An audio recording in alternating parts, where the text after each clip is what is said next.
The military art of the savages. The savage called Rat, whom I have mentioned so often in my letters, has said to me several times that the only thing in the world that vexed and disturbed his mind was the seeing men wage war with men. "Prithee, my brother," said he, "do but look. Our dogs agree perfectly well with the Iroquois dogs, and those of the Iroquois bear no amenity to the dogs that come from France. I do not know any animal that wages war with others of its own species, excepting man, who upon this score is more unnatural than the beasts. For my part," continues he, "I am of the opinion that if the brutes could think and reason, and communicate their thoughts, 'twould be an easy matter for them to extirpate the human race. For, in earnest, if the bears and wolves were but capable of forming a republic, who could hinder them to draw together a body of 10 or 12,000 and to fall upon us? If such a thing should happen, what defense can we make? They would scale our villages with the greatest facility imaginable, and after the pulling down of our huts, devour ourselves. Could we in such a case undertake a hunting expedition without running the risk of being torn in pieces? We should then be reduced to live upon acorns and roots, without arms and without clothes, and to run the perpetual hazard of falling into the clutches of these animals. Their strength and nimbleness would sink all opposition from us, and command us to yield. Let us conclude, therefore, my dear brother, that this reason which man boasts so much of is the greatest instrument of his misery, and that if men were without the faculty of thinking, arguing and speaking, they would not embark in mutual wars as they now do, without any regard to humanity or sacred promises. Such, sir, are the moral thoughts of a savage, who pretends to philosophize upon the custom that we have of killing men with justice and honor. The Jesuits do their utmost to remove this scruple by such reasons as they have, as they do upon several other subjects, and the savages hear them very gravely, but at the same time they tell them that they do not understand them. The wars of the savages are grounded upon the right of hunting, or of a passage upon such and such grounds, for their limits are adjusted and every nation is perfectly well acquainted with the boundaries of their own country.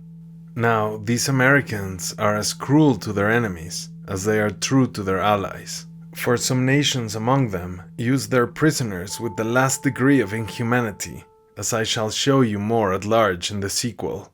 When the Europeans offered to censure the savages for their barbarous and cruel usage, they reply very coldly that life is nothing, that they are not revenged on their enemies by cutting their throats, but by putting them to a long, tedious, sharp, and lasting torture, and that women would be as cheerful warriors as men, if there were nothing to be feared but bare death.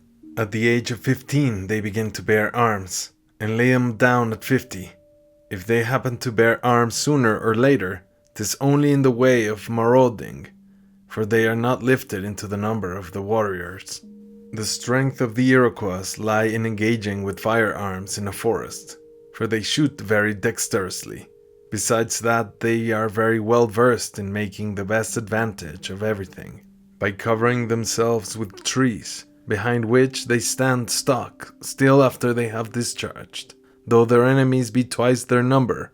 But in regard that they are more clumsy and not so clever as the more southern Americans, they have no dexterity in handling a club, and thus it comes to pass that they are always worsted in the open field, where the clubs are the only weapons, for which reason they avoid any engagement in meadows or open fields as much as is possible. The savages never court an engagement but by way of surprisal. That is, the side which makes the first discovery is almost always sure of having the better of it, for they have it in their choice to make the attack either in the open field or in the most dangerous defiles or passes. In the daytime, they take all the precaution in the world to cover their march, by sending out scouts on all hands, unless it be that the party is so strong as to fear nothing. For then, indeed, they march all in a close body, but they are as negligent in the nighttime as they are vigilant in the day. For they place neither sentries nor guards at the entry of their camp, and when they go a-hunting or shooting of beavers, they are equally secure or careless. When I inquired into the reason of this bad discipline, I was assured that the savages did it by way of presumption, as reckoning so much upon the reputation of their valor, that they imagine their enemies will not be so bold as to attack them, and when they send out scouts in the daytime, that precaution proceeds more from an itch to surprise their enemies than from the fear of being surprised themselves. There are a great many savage nations in Canada that tremble at the very name of the Iroquois, for the latter are a brave sort of people. They are expert warriors, ready upon all enterprises, and capable to put them in execution with all due dexterity. 'Tis true, they are not so sprightly as most of their enemies, nor so happy in fighting with clubs, and 'tis for that reason that they never march but in numerous bodies, and that by slower marches than those of the other savages. In fine, you'll see in my list of the nations of Canada which of them are warlike and which are only qualified for hunting. The savages have a wonderful talent in surprising their enemies, for they can trace the footsteps of men and beasts upon grass and leaves better than the Europeans can upon snow or wet sand. Nay, which is more, they can distinguish with a great deal of facility between fresh tracks and those of longer standing, and can make a just estimate of the number and kind that made them. These tracks they follow whole days without being mistaken. This I have seen so often with my own eyes that there's no room left for the least doubt upon the matter. The warriors never undertake anything without the advice of the ancient men, to whom they propose their projects. Upon a proposal thus made, the old men meet and consult upon it, after which their speaker walks out of their council hut and with a loud voice proclaims the resolution of the council, that all the village may have due information of the same. You must observe that each village hath its general or great head of the warriors, who in consideration of his valor, capacity and experience is proclaimed such by an unanimous consent. But after all, this title invests him with no power over the warriors, for these people are strangers to a military as well as to a civil subordination. Nay, they are so far from it, that if the great leader should order the silliest and most pitiful fellow in his army to do so and so, why truly, this shadow of a captain would receive this answer from the sentinel, that what he orders another to do, he ought to do it himself. But 'tis such an uncommon thing for the leader to act so indiscreetly, that I question if there be one instance of it. However, this mutual independence is of no ill consequence, for though the great leader is not invested with power and authority, yet they acquiesce entirely in what he proposes. He no sooner opens his mouth in saying, "I think such and such a thing proper, let's detach 10 or 20 men, etc., than 'tis put in execution without the least opposition." Besides the great leader, there are some other leaders that head a certain number of warriors who follow them out of friendship and respect. And these are not looked upon as leaders or commanders by any other than their own family or followers. When the old men think it proper that a party of warriors should take the field, the great leader who always assists at the council hath the privilege of making his choice whether he'll head them himself or stay at home in the village. If he hath a mind to go himself, he orders the crier of that nation to make public proclamation in all the streets of the village, that on such a day he gives the feast of war to those who please to be present. Then those who have a mind to go in that party send their dishes to the general's house on the appointed day, and are sure to be there themselves before noon. When the company is all gathered, the general walks out to a public place with his club in his hand, being followed by the warriors who sit down round him. This done, there come 6 savages, with as many kettle drums, which make a clatter, rather than a warlike sound. These drummers sit down squat upon their tails, by a post fixed in the center of the great ring, and at the same time, the general fixes his eyes upon the sun, all the company following his example, and makes his addresses to the Great Spirit, after which a sacrifice is commonly offered up. When this ceremony is over, he sings the song of war, the drummers beating time to him after their way. And at the end of every period, which contains one of his exploits, he knocks against the post with his club. When he has made an end of his song, each warrior sings in his turn after the same fashion, provided he has made a campaign before, for if he has not, he is doomed to silence. This done, the whole company returns to the general's hut, where they find their dinner ready for them. If the general does not think it fit to command the party in person, he chooses to stay at home.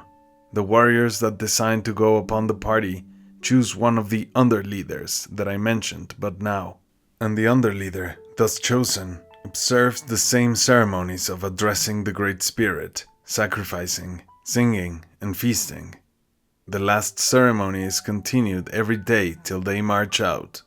Some of these parties go halfway, or 3/4 of their way in canoes, particularly those who live upon the banks of lakes, as well as the Iroquois.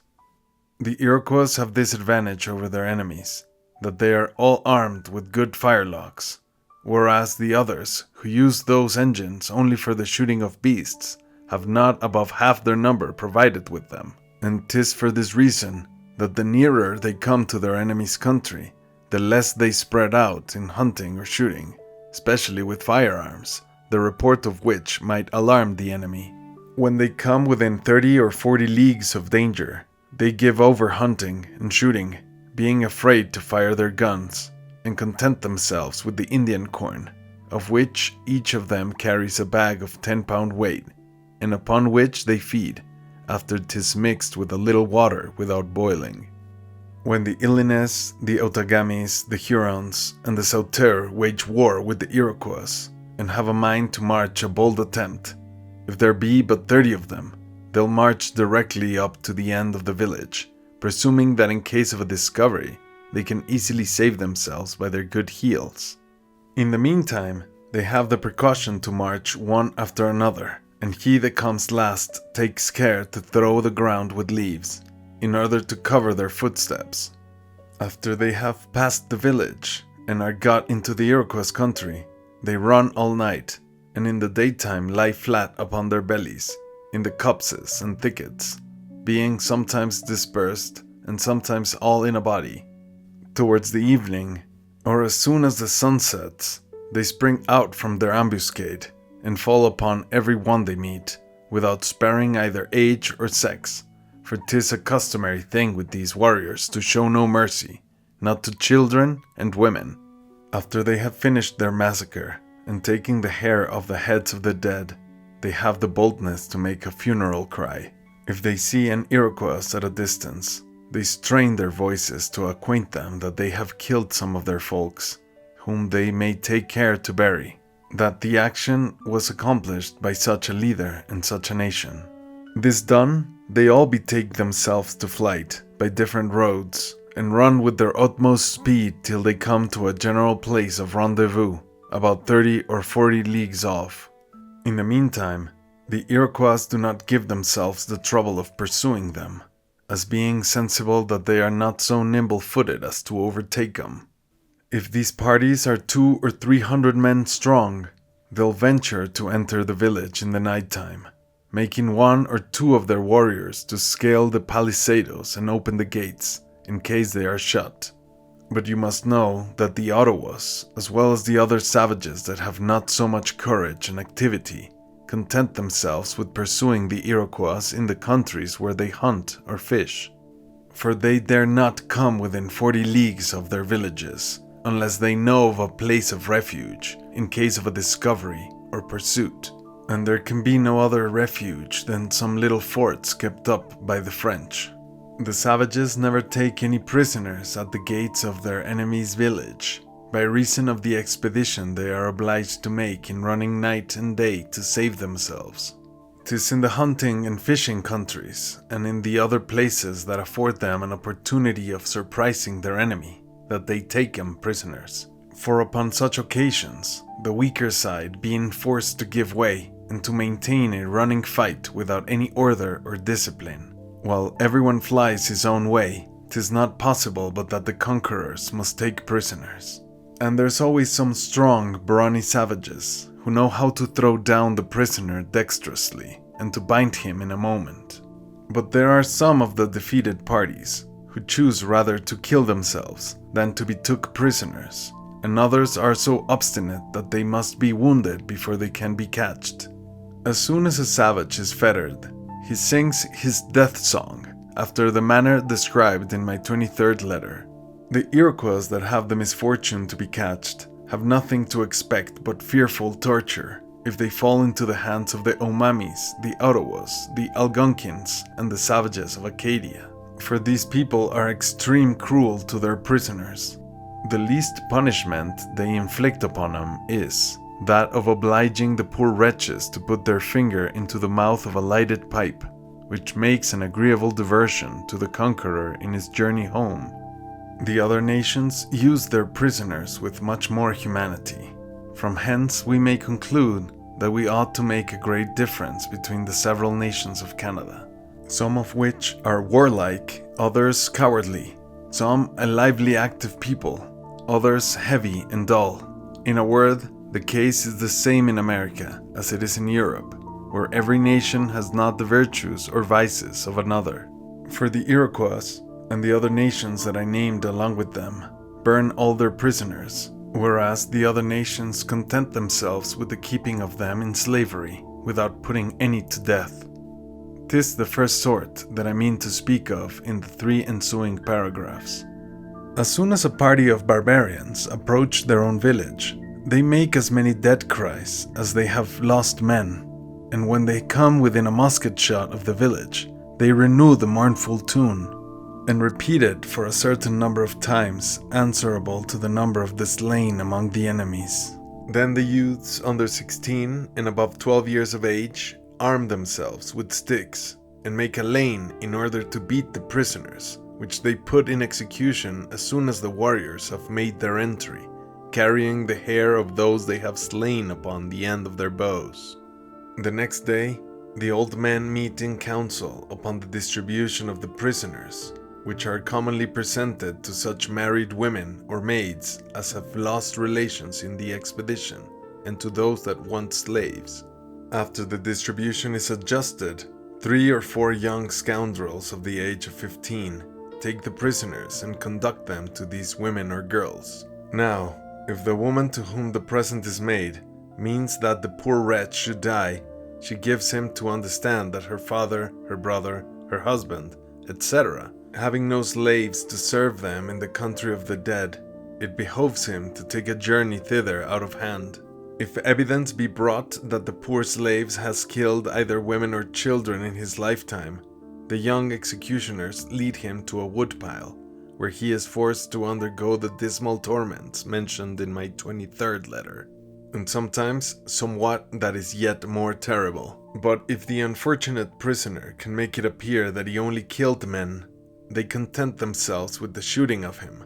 If the woman or girl has a mind to save the prisoner's life, which often happens, she takes him by the hand, and after conducting him into the hut, cuts his bonds and orders him clothes, arms, victuals, and tobacco. This favor is usually accompanied with these words: I have given thee thy life, I have knocked off thy chains, pluck up a good heart, serve me well, be not ill-minded, and thou shalt have whereupon to comfort thee for the loss of thy country and thy relations. Sometimes the Iroquois women adopt the slaves that are presented to them, and then they are looked upon as members of the nation. As for the women prisoners, they are distributed among the men who are sure to grant them their lives. You must take notice that the savages of Canada never exchange their prisoners. As soon as they are put in chains, their relations and the whole nation to which they retain look upon them as dead, unless it be that they were so much wounded when they were taken that they could not possibly kill themselves. These indeed they receive when they make their escape, but if the other prisoners should offer to return, they would be contended by their nearest relation, and nobody would receive them. The way of waging war among the savages is so harsh that one must have a body of steel to bear the fatigues they are obliged to undergo. Now, if we join to this inconveniency that of their giving but little quarter to one another, and for the most part without any regard either to women or children, we will not think it strange that the number of their warriors is so small that sometimes one nation can scarce muster up 1,000. The savages are never rash in declaring war. They hold frequent councils before they resolve upon it, and must be very well assured of the steadiness of the neighboring nations, whose alliance or neutrality they require. Besides, before they come to such a resolution, they make it their business to fathom the minds of such nations as lie remote, to the end that they may take just measures, by weighing all the consequences seriously, and endeavoring to foresee all the accidents that may happen. They use the precaution of sending deputies to the people whom they propose for their allies, to make a narrow inquiry whether their old men have heads well turned for government, and for the giving of judicious and seasonable counsels to their warriors, whose number they want to know as well as their valor and experience. The next thing that they have in view is the carrying on of the trade of skins with the French without disadvantage, and the hunting of beavers in winter without exposing themselves to danger. After all, they make this proposal to their allies, that they shall engage not to put an end to the war till their enemies are entirely destroyed, or else obliged to abdicate their country. Their way of declaring war is this: they send back to the nation that they have a mind to quarrel with, a slave of the same country, with orders to carry to the village of his own nation an axe, the handle of which is painted red and black.